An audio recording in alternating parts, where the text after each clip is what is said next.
ఆచి చికెన్ మసాలా. తెలంగాణ రాష్ట్ర ప్రభుత్వం పోలీస్ శాఖలో భారీ మార్పులు చేపట్టింది. పలువురు సీనియర్ ఐపీఎస్ అధికారులను బదిలీ చేస్తూ ప్రభుత్వ ప్రధాన కార్యదర్శి రామకృష్ణరావు ఉత్తర్వులు జారీ చేశారు.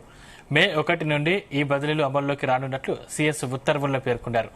ప్రస్తుతం విజిలెన్స్ అండ్ ఎన్ఫోర్స్మెంట్ డీజీగా ఉన్న శిఖా గోయల్ను హోంశాఖ ప్రిన్సిపల్ సెక్రటరీగా బదిలీ చేశారు. అలాగే ఆమె cyber security bureau forensic science laboratory డైరెక్టర్గా అదనపు బాధ్యతల్లో కొనసాగుతారు. ఆమె స్థానంలో ఏడీజీగా ఉన్న దేవేంద్ర సింగ్ చౌహాన్ నియమించారు.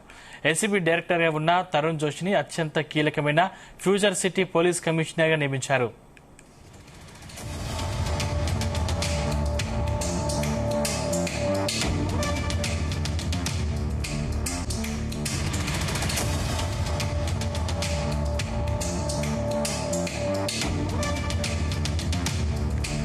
ప్రస్తుత సిపి సుధీర్ బాబు పదవీ విరమణ పొందుతున్న నేపథ్యంలో ఈ నియామకం జరిగింది. మల్కాజ్గిరి సిపిగా ఉన్న అవినాష్ మెహంతిని డ్రగ్స్ కంట్రోల్ అడ్మినిస్ట్రేషన్ డీజీగా, ఎక్సైజ్ శాఖ డైరెక్టర్గా బదిలీ చేశారు. ఆయనకు ఏసీబీ డైరెక్టర్గా అదనపు బాధ్యతలు ఇచ్చారు. అవినాష్ మెహంతి స్థానంలో ఐజీగా ఉన్న సుమతిని నియమించారు. డ్రగ్స్ కంట్రోల్ అడ్మినిస్ట్రేషన్ డీజీగా ఉన్న షానవాజ్ కాసింను మళ్లీ జోన్ 2 ఐజీపీగా బదిలీ చేశారు. ఇంటెలిజెన్స్ విభాగంలో ఉన్న కార్తికేయకు ఐజీపీ ఎస్ఐబీగా అదనపు బాధ్యతలు అప్పగించారు.